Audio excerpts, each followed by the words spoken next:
think standards can help with quite a lot of what you mentioned in the last.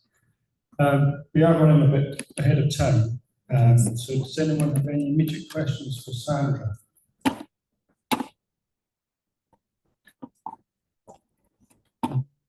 Immediate questions? I'll be here all day, so please talk to me. Yeah, you catch Sandra during the break. Okay, I'd like to introduce our next speaker, Chris Body. Chris is a long-term supporter of TC211, and he's from Sanders, Australia, and he's come to talk to us today about TC211 support for the UN Sustainable Development Goals and that wider collaboration piece. Thank you, Chris. Thank you. How do I? Excuse me. How do I?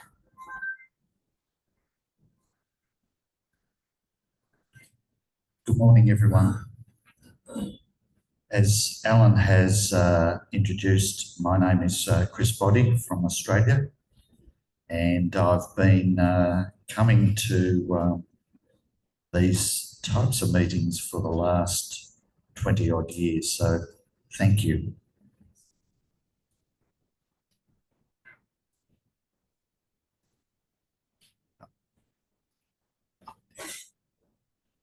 Which one? This one. Yeah. That's one. Okay, thank you. Thank you. I've got two parts to this presentation to deal with some of the issues and activities that ICTC 211 and OGC is doing. Specifically around the SDGs. As we know, we've got 17 current goals that all communities are starting or have developed a number of activities, standards activities to supporting these SDGs. These have been currently the first time the world and the UN have provided some overall guidance of what we want to achieve in our technology stack and information stack for the better of our societies.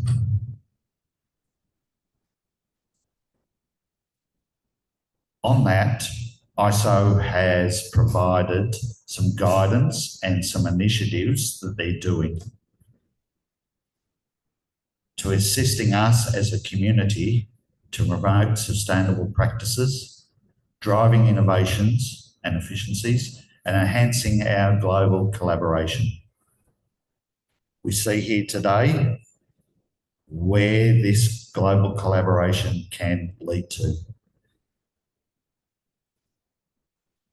So this chart just provides a snapshot of the number of ISO standards per SDGs.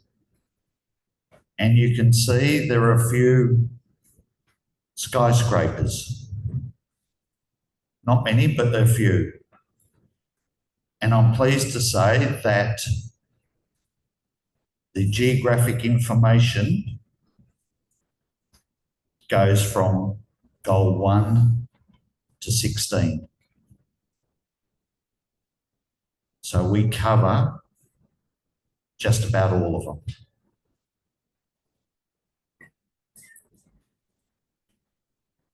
I'm also pleased that ISO has started to provide some guidance around their top level around their Sustainable Development Goals management and what it actually means to ISO and our community.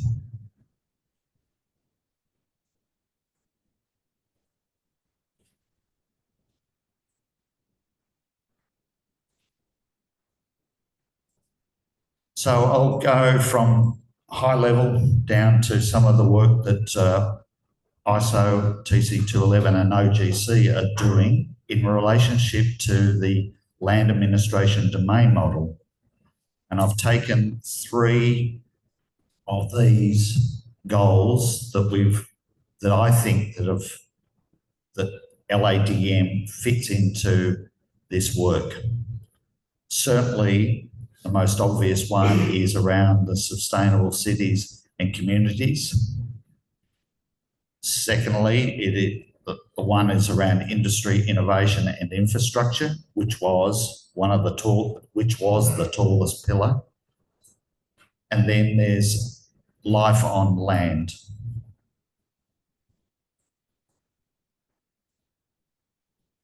So from that, we can see that LADM/ISO OGC standards fit pretty much into some of those key skyscraper standards goals. So but we need to go deep down as we go into where and what the sustainable development or sustainable cities and communities are all about. And I'm sure that everyone in this room has gone down to this level and memorised them, all the targets and indicators. But I'd like to refresh your memory by some of these activities. And you can read through those dot points and start to looking at, does my community or my working group or my standards start to fit into some of these work around the sustainable cities and communities? And if you really seriously look at them, you can always say, yes, we do. So that's goal 11. Goal 9, there are 8 targets and 12 indicators, and I've just only pulled out a few of them. But again, it gives you what their target is all about. And this is where we as a community start to say, okay, then, who are we doing this work for? Our communities and our nations and so forth. But ultimately, we're going to improve our societies in each of our countries to provide some guidance around some of these works that we've been doing.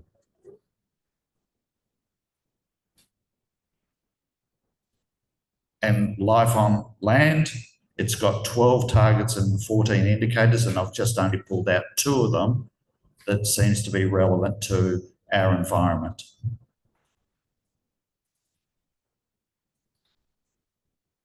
So this is a crisp body analysis, so I can be totally right and totally wrong on did I get all of them? Probably not, because we could have then done the 70 or 80 ISO standards in ISO TC 211 and about the same with OGC. But I did pull out some of the key ones that we're looking at. And if you look at some of the support that we're doing around geodetic and geodesy through the United Nations Centre of Excellence on Geodesy, which has just been established in Bonn in Germany, we are assisting ISO TC 211 and OGC in that front around improving their understanding of standards and the registers and so forth. The next one is around land administration and LADM, which we've just seen how important that is, not only for cadastre work, but also links with addressing, also links with land cover and land use. It provides also access and utilising remote sensing and imagery. It's assisting us in smart cities and digital twins.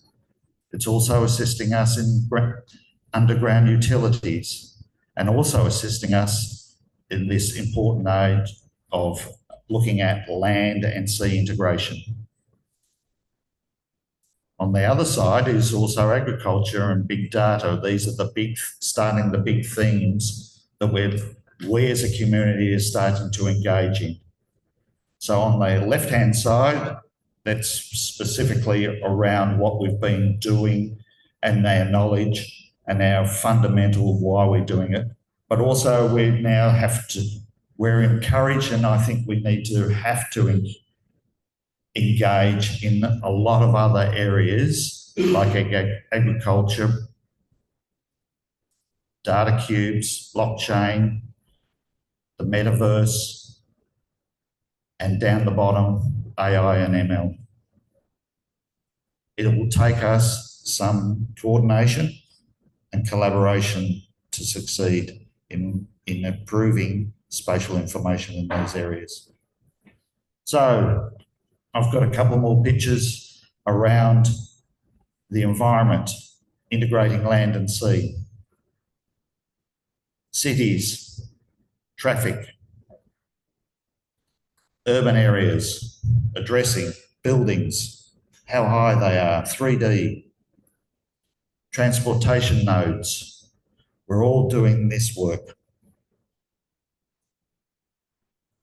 My second part of my presentation is around how does we as a community start to formalise some of this work at a technology level, utilising international standards. And this example is around the LADM work done out of Delphi University. So I acknowledge their significant part of how does LADM start to better reflect the Sustainable Development Goals, which I think this is my first example or first knowledge of someone doing from ISO TC211 OGC and starting to actually do some analysis and work around SDGs and utilising that program.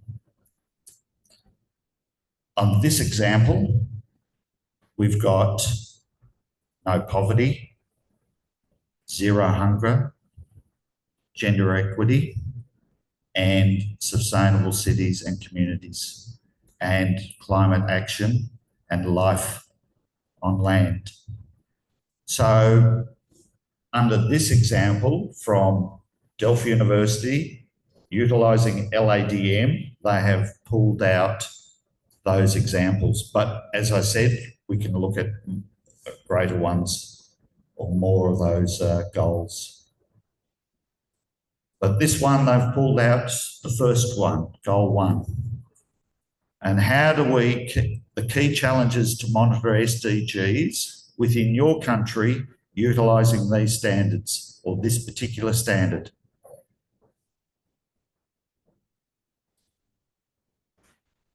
They found, and we all sort of know about the lack of data inconsistencies, the metadata documents are lacking, but more importantly, there is also a lack of harmonised monitoring tools.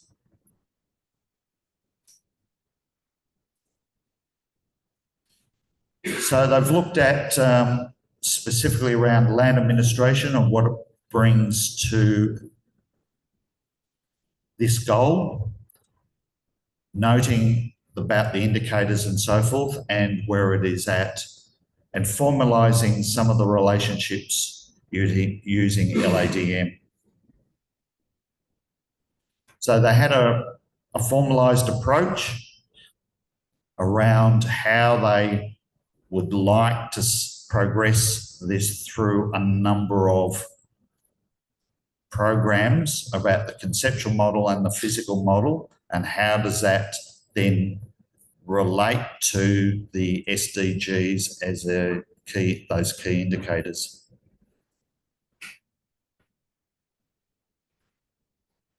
And these are the 4 steps processes that they came up with. So keyword extraction, matching it with LADM, categorisation, and creating a UML. How many people or how many organisations have started to looking at this as from the indicators from the SDGs. So that was just a quick introduction to what it is. There is more information on various Delft websites, but also this was presented at FIG working group meeting in Brisbane early last month, and it's got the full presentations on it. But their future work is around how does that then extend it to sustainable cities and communities and life on land, and starting to integrate the real world data. And I'm pleased that they'll continue on doing their research.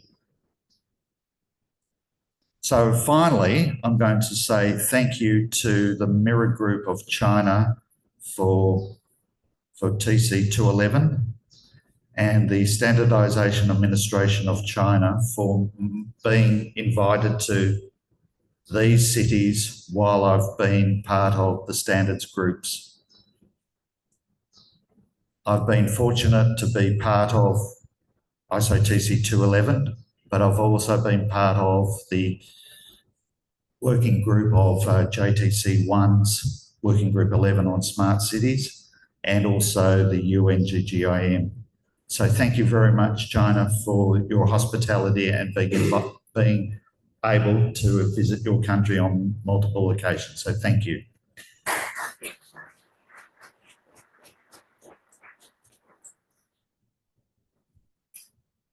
Thank you. Thank you very much, Chris.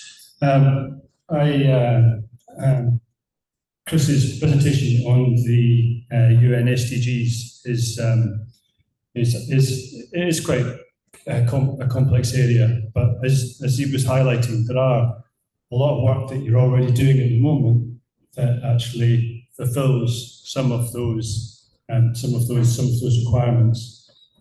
So yeah, the SDGs are very much live. And if you want to know more, then obviously Chris is the person to talk to. Does anyone have any immediate questions for Chris or any of the speakers in this first part of the day? No? We all okay?